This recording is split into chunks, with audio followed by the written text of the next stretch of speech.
Chadian Pogu Swada at the cha. When my post rampmasia do the two jar at Rose. And now papa was for Domo 1 month so Baba Bois. I'm at 2020 and a fear charm when the pebble one more free more about 1 and you shall most quote to me across was so.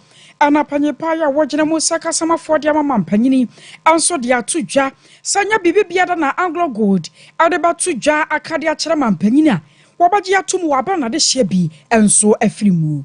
Yabakwa boase, Naya Quaco Shanan Wadara was somewhere see a many pabas and corner one more free mono, and Prempre ya senior suku some, and Cordano so LCB fan was so, and I saw for ya pow no. So I'm not sure by your great watcher on some sort ya two just say. Nyame ya dom no oba obahwe say poultry sectors awodo no so no ebetumi agina na so ye pa na sakraya enso abamu afei yera Eric Opoko ya pa no say o ma ya gre kwa cha o ma so no sanso akasa biem waso man ye kokwa won sansama ya topio aban ba bi dia boa na sakraya sonko enso atumi aba ho abusua foforo bi ka ho anawe so ya senkonya atenasia Minute ba said you no so ya baba kenkan ade ama wo yemfa seda amanyumekwa ye didi suyi express group osi an control so pese wutu kwan ya menkwati wo mo da biara da fa bada wo mo na wonom amoa wo afei through herbal center wo mo so the 3 core capsules aba 21st clinical where sciatica expert mizo and 5G yada mo sia and sadakra cloud internet the fastest internet in the world. And my core no madmasu yasene. Amaya kwada huwa back kan semi diamawo. Midi ene. Akwasiya ajewa kwa dia buaten. And some no niche mwankasa eni. Our my Ghana post rampmasia do Dr. George Akufu dampare de krata appear jaya neyi. Watch us say washa sonko amampanyi John Dramani Mahama. Anam krata so diama no ya washa. Sana ne china ya dade share binimu a. Enamo tutu so na one more share one kwa 2020 ya fimpim ye no ne aduonu abato ya to ye ebi watachiman south ani ade ya afi ya twa mu abato ya to ye nso no ebi monam so hire one more kwa wo hwese na ne chine yada enhwemo mapa batumi akoso na safo no a wo mo kwa ya nyambra sem kwato tutuo no emra batumi ne one more de ye pa na sakrata no amampanyi John Dramani Mahama ade abra no no wasom se twetwe ya wono so de baba ye adwuma na sebra ya kasai no wana Dr. George Akufu dampare a wada posi dom no anim awo magana mu no waye bi adiaboa amanei wono so apaw aposifo dom bi a wo modwumade no ya sonkokora awo CID headquarters na won modie no wo mbaba ye no wasasa aposifo a wapaw yi no wo mo ya aposifo a wo munim de na won makwadre wo posi adwumakuo nim awon sansam a kyese eba no se posi yanya hwehwemo pa no asafo yi won batumi ayi akwakosi tire ana won baba hye wo mo amasan hwehwemu yi atumi akoso frenchim na enam sunti watrose abra 2020 arewo sam ne si ye no wapawo ayekuo bi na sempo unit bi a your friend is a cold case unit our CID headquarters na won mo hwehwemu ase 2020 abato na yeto ye no a enei one my aquadro baby a bimukra or one more much one more ye guswada edi one more semo a ye. Now was a cold case unit. One shamo one more chassis no. South for no so be fadi a free ho. Now one much was wa babesi a fee ye cham no. A yabato to ye nipa benum a free moo. Now was a bind bosse. San shamo son queen was yaba down so cra. Now one more was a nipa biada. One na dwuma ye nam ne nsaso ama krabo kasa ya nipa bi firi mu no enhwem mapa betumi akoso na safo no emra ani wonom adi ayakwa mampanyina tena na panyi pa ya wogina mu saka sama fode ama mampanyini John Dramani Mahama Era Felix kwachi ofosu na panyi pa dia to dwa atrasa na no rehosam a ese ya ewo Anglo God Ashanti wi akire atututu okoso anipa ba sankono ne akire hwere wonom nkwa no wasa yade ya rehosam pa na aban no kora nsusu se wo baba tena akonya so no basa na watwemienu na miensa ntam wo beti asem ya etise yesa ne mabi won ma hwere wo nkwa ewo boase na ewo mse na ne kire yi ada no na sa na no ada Ghana Armed Forces asrafo dom no de krata epie dwa ya wakenka bie ebiem Anglo God Ashanti so de krata aba ya no nyina no ampanyina ne chiema wahunu na so nya de obaje sansem no atomuo na watie no kwa kwasa na de hye mfiri mu na asem no ente nkoda eti na kyerɛ sɛ ho akwa hia sɛ ne kyene yada no mampanyine krata wode pie dwa hyase sɛ hwehwɛmu nkoso nipa wanyana dwuma yie ya mamra enne nie no saa mampanyine koso agina ne mudie mu sa hwehwɛmu no enkoso.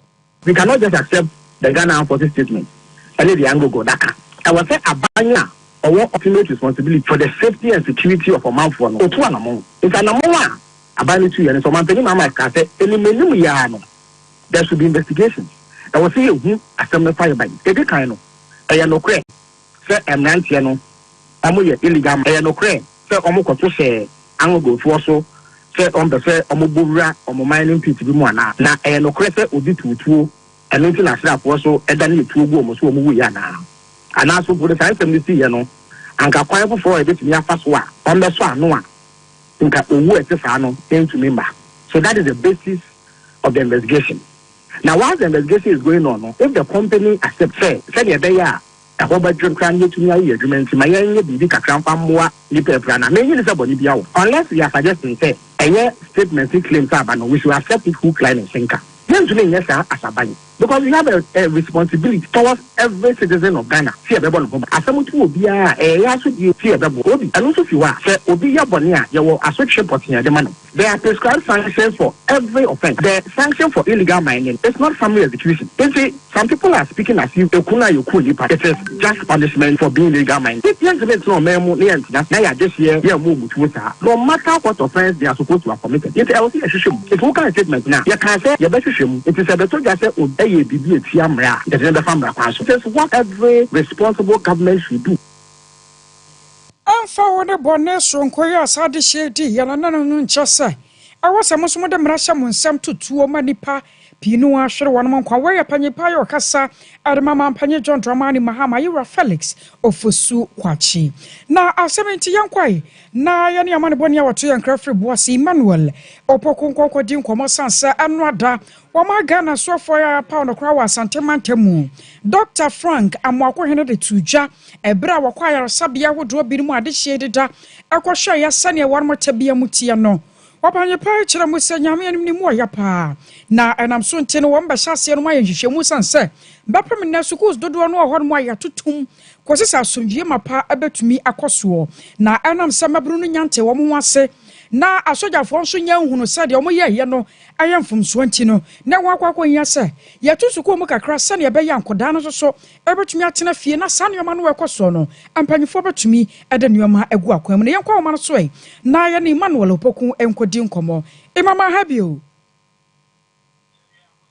asase nneɛma ɛkɔsɛe afa no bambomuo aposifo ɔhɔ wo so mo ne nam hɔ afa suku no so wo se bia suku ba ko mienu bi wo mo de wo mabia ankoda wo mo kyade ana akosia beda se na no asema eti ewo boase ma enkofo ma adesie efim ewo boase no eno enam so emma school ewo boase both boase east and west in 24 edikata by say ene due to the condition into no omo etimi atutu schools ni mo hwe se asundue mapa eba bepie ewo oboase ansana schools no also betimi ebie amadisia for omo so ekwakosua de no omo so kwakosua ade enso ewo na krata iba eye Sunday no enumre na enra Monday ene Tuesday adisia for omo wo oboase east and west private and as government schools no omo antimi anko yesuku ene due to situation esi boase no na ene krata ni mu no omo twe se enra eye ejuada ena free ene benadei ena omo enko school na efri wo kwada eye na me adom etina de omo betimi akọ na many education director edema oboase east and west omo mienu nyina me omo kasai ene anope na jiroma mo de to manim ene se ene no ewom se asumdwe aba oboase ama garamse fo no boys no obia kuma atole mu se ene omo hwe se pepe ye ene atentene ne enso betimi akoso ene ewom se asumdwe enso edikan anasa asumdwe ewo boase de ene omo hwe animu se eye national coordinator ewo education mo no obomo mo go ahead se ene omo so betimi ahwe ebie school amadisia for mo oboase east and west no enso etimi akọ suade enti almost say ene yenhwe ene enima kopim senonsia emmo na enumrede na ene omone national coordinator edema education ho ewo assessment ma no etimi atwetwe nkoma de ebesi bia no yema yetifo mutie Sompa 93.1 na fe Sompa TV arefo asunti wo ho na anam de aba ne nti no na wo hunu se bia posifo bi ne nam ho ana asrafo bi ne nam ho no mo bɔ mpempa na bia ba ti say AG school mo ho Angogo Asante school mo ho no where enra ne na police for ewo ho no ma omo ebo ban ewo ho nsanso na mines mu ho no ekwan paso ko ho no mo eho ye fro enyem lodge na police for enso ewo ho no ma omo so ebo ban enso ewo ho no normally police for na mo bo ate normally na omo patrol wo bo ate enti police patrol ne de omo na mo ate se asumdwe enso na nei ewo bo ate sisi ya Mama no wase na kwasua afo ne de akire nyame yadom abesa ba woncha busua wai aya man bodi awoto yankrafre oboase ne yatene nka no Emmanuel Opoku afa ya kwansan foforo mu na ana so vetin committee won matena semra sebodofie yakasai apanfo ne asoafo bi ne mu amampanyi John Dramani Mahama ana no wada wobo wondi no wogusu ada ya watoto ebinum ano na enu aye hunu sa yira Haruna Idrisu soafo ya pa no so mehwe my Ghana ya nwomesua wonsam so ne mpanyimfo awodo bi eka ho wo mokokopie mu ewo nrase bedefie na yira Eric Opoku wono ani abone din se o my Ghana yemfudie ya agriculture wo mara mehwe so sane ya baya enuane betumi adoso awo my Ghana mu na ne bo no eso tumi atie na eno na panyipe kopie mu no wo baba trosa anai se wo hwe emwa yan wo dwumadi a ne ka ne se poultry sectors no a wo se how pinu a ho no pa afenso so ane ehunu se ye kra ne ma pinu a ye mmoa e de firi nkrofo amama so de bankoko fosu ane ade ya no nyina no ababa ye house an se ye nua no mo a wo mo ye nkokɔ ane ade wo mai mu no ayaya na baba ye adesoa se Ghana fo betumi atɔ wo mo de wa bra nkokɔ fosu wo no mo yi 10 cedis a wo betumi de atɔbie enam so nti nyame yi adom no baba tena akonya se soafo ya paw no wo mai ye mfudie ya gre kwa cha wo mehwe so a wo ba bi de aboa se ne be ya poultry sectors no abasan so agina ne naso bio to revamp the poultry sector. We have provided for a program in our manifesto called Poultry Farm to the Table program. Under this program, we want to work with the Poultry Farmers Association, provide them with financial resources to enable them expand their businesses, increase production to cross the huge gap between demand and supply. Then another aspect that we have to work on is the poultry feed. We are going to focus, zero in on production of poultry feed to make it more affordable to bring down food prices in Ghana. Mr. Chairman, reading the Ghana Statistical Service report, they indicate that food inflation, which came to 23%, has increased to 27.8% on the back of rising prices of eggs, which clearly means that we have to push a lot of resources into that sector to revamp it. And it is against this background. I was away, Yura Eric Opoku, and watching a woman answer why. What was switch almost saying, Yamia Domwa. When I saw you share a jadian in Frima on some sober boom, sunny a now Commander Sugar Factory. Ya and nay, I atatia proper someone, or my son so up Janibio. Sometimes when I hear some of these questions posed to some of us, I cringe. I cringe in the sense that the facility has been in place for almost 8 years now. If it is only about the production of sugar cane to make the factory work, why is it that within the 8 years we have not been able to do this? Meanwhile, we have invested loans that must be paid back by the Ghanaian taxpayer.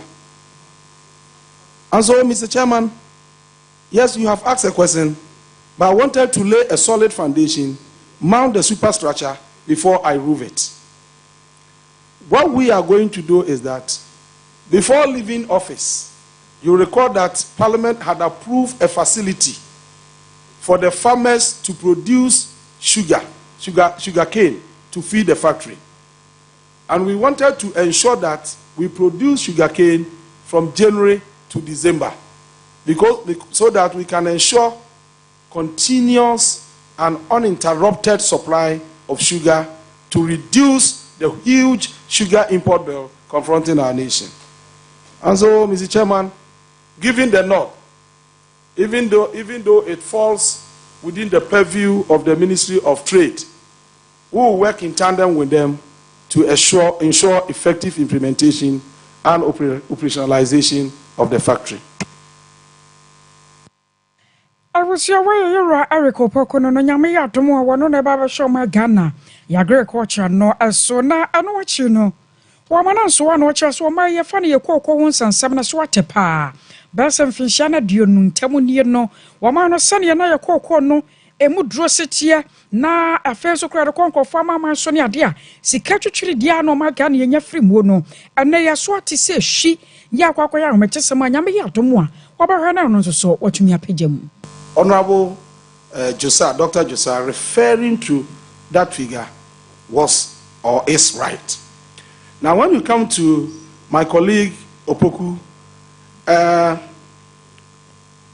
just recently, during the transition engagements, COCOBOT submitted some documents to us.